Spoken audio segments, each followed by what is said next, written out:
સંતુલન, બેલેન્સ, આપણે એને કેટલી સહેજતાથી લઈએ છીએ નહીં, પણ જ્યારે એ જતું રહે ત્યારે આખું જીવન જાણે ડગમગી જાય છે.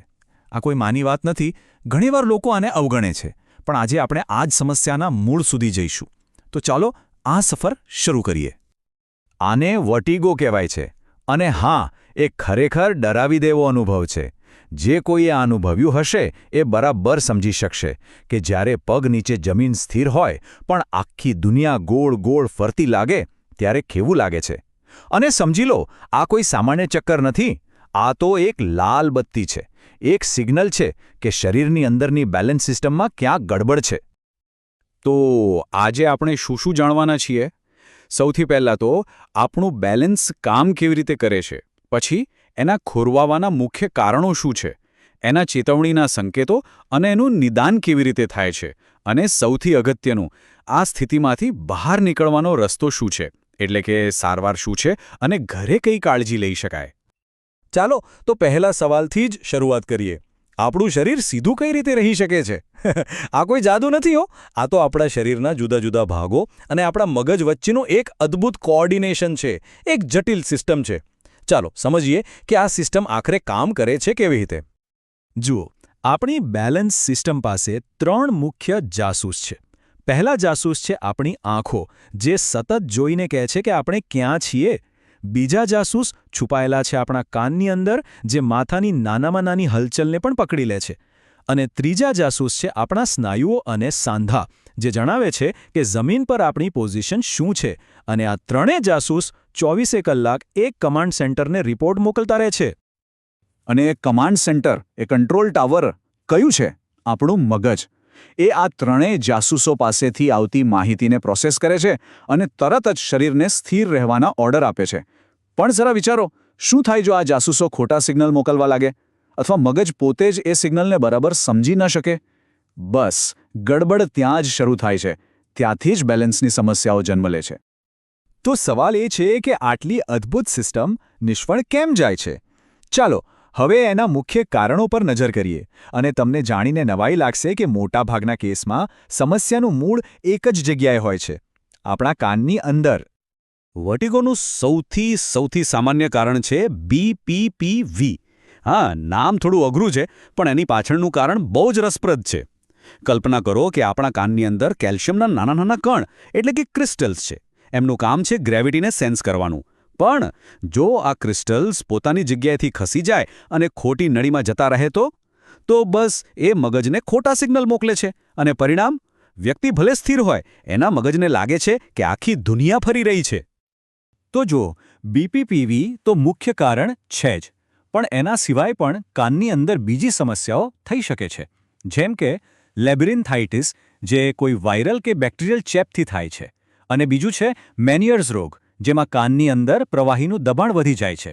આ ત્રણેય સ્થિતિમાં ચક્કર આવે છે, પણ એમના કારણો અને બીજા લક્ષણો થોડા અલગ અલગ હોય છે.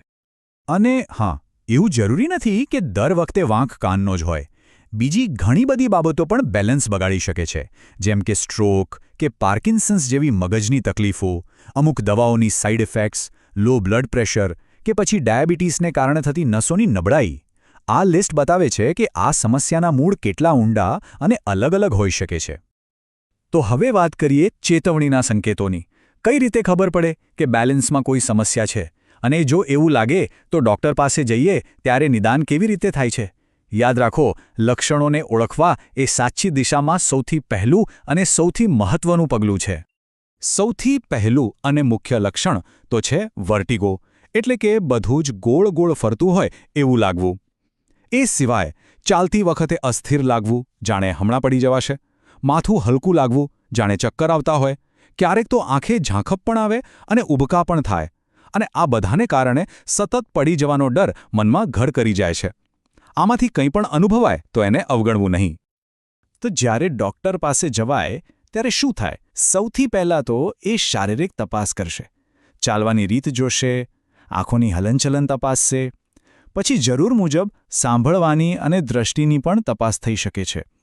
કેટલાક કેસમાં પોસ્ચ્યુરોગ્રાફી જેવી ખાસ બેલેન્સ ટેસ્ટ અથવા મગજની કોઈ સમસ્યા નથી એ પાક્કું કરવા માટે MRI સ્કેન પણ કરવામાં આવે છે. આ બધાનો હેતુ એક જ છે, સમસ્યાના મૂળ સુધી પહોંચવું, જેથી સાચી સારવાર શરૂ કરી શકાય. ચાલો હવે સમસ્યાઓ વિશે ઘણી વાત થઈ. હવે વાત કરીએ સમાધાનની, એટલે કે સારવારની. અને અહીં સારા સમાચાર એ છે કે મોટાભાગની બેલેન્સની સમસ્યાઓ માટે ખૂબ જ અસરકારક સારવાર ઉપલબ્ધ છે. ફરીથી સ્થિરતા મેળવવી બિલકુલ શક્ય છે. અને એક વાત ખાસ સમજવા જેવી છે. સારવારનો મતલબ હંમેશા ગોળીઓ કે દવાઓ જ નથી હોતો. મોટાભાગના કેસમાં અને ખાસ કરીને બીપીવીમાં સૌથી અસરકારક અને કુદરતી ઉપાય છે ફિઝિયોથેરાપી.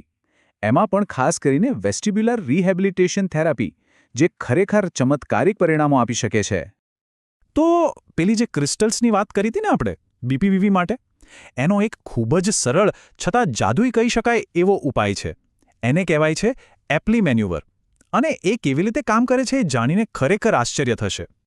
આમાં થાય છે શું કે એક નિષ્ણાત ફિઝિયોથેરાપિસ્ટ માથા અને શરીરને અમુક ચોક્કસ પોઝિશનમાં બહુ જ ધીરે ધીરે ફેરવે છે.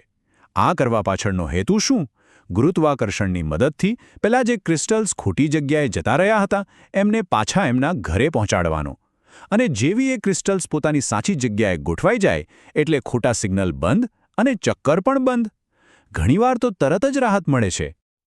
પણ માની લો કે સમસ્યા બીપીવી સિવાયની કોઈ બીજી છે, તો એના માટે પણ ઉપાય છે. બેલેન્સ સુધારવા માટેની ખાસ કસરતો છે. નજરને સ્થિર રાખવાની કસરતો છે. પગ અને કમરના સ્નાયુઓને મજબૂત કરવાથી પણ ઘણો ફાયદો થાય છે. હા, કેટલાક કેસમાં લક્ષણોને કાબૂમાં લેવા માટે દવાઓ કે પછી ખોરાકમાં ફેરફાર, જેમ કે ઓછું મીઠું ખાવાની સલાહ પણ આપવામાં આવે છે. તો સારવાર તો એક ભાગ થયો, પણ બીજો એટલો જ મહત્વનો ભાગ છે ઘરે સાવચેતી રાખવાનો. કારણ કે મુખ્ય ધ્યેય પડી જવાથી બચવાનો છે. તો ચાલો કેટલીક બહુ જ સરળ પણ અસરકારક ટિપ્સ જોઈએ. સૌથી પહેલાં ઘરમાંથી એવી બધી વસ્તુઓ હટાવી દો જેનાથી ઠોકર વાગી શકે, જેમ કે છૂટા વાયર કે લપસી જવાય એવી શેતરંજી. બાથરૂમમાં જે સૌથી જોખમી જગ્યા છે ત્યાં પકડવા માટે હેન્ડલ લગાવો અને લપસે નહીં એવી મેટ્સ પાથરો. ઘરમાં ખાસ કરીને રાત્રે પૂરતી લાઇટ હોવી ખૂબ જરૂરી છે. અને એક બહુ જ મહત્વની આદત, બેઠા હો કે સૂતા હો ત્યાંથી હંમેશા ધીમે ધીમે જ ઊભા થાઓ. આ નાના નાના ફેરફાર ખરેખર મોટી ઈજાઓથી બચાવી શકે છે. તો આટલી બધી ચર્ચા પછી મુખ્ય વાત શું છે? સૌથી મોટો ટેકઅવે શું છે? એ જ કે ચક્કર આવવા કે અસ્થિર લાગવું આને ક્યારેય સામાન્ય ગણીને અવગણવું નહીં. એ શરીરની અંદર ચાલી રહેલી કોઈ સમસ્યાનો સંકેત હોઈ શકે છે. એટલે સમયસર એની તપાસ કરાવવી અને યોગ્ય સારવાર લેવી ખૂબ ખૂબ જ જરૂરી છે. અને અંતમાં આ એક સવાલ સાથે આપણે સૌએ વિચારવું રહ્યું કે સંતુલન એ ખરેખર સ્વસ્થ જીવનની ચાવી છે. શું આપણે એની પૂરતી કાળજી લઈ રહ્યા છીએ? કારણ કે આપણું શારીરિક સંતુલન જ આપણા જીવનના સંતુલનનો પાયો છે. આશા છે કે આજની આ વાતચીત ઉપયોગી નીવડી હશે. આભાર.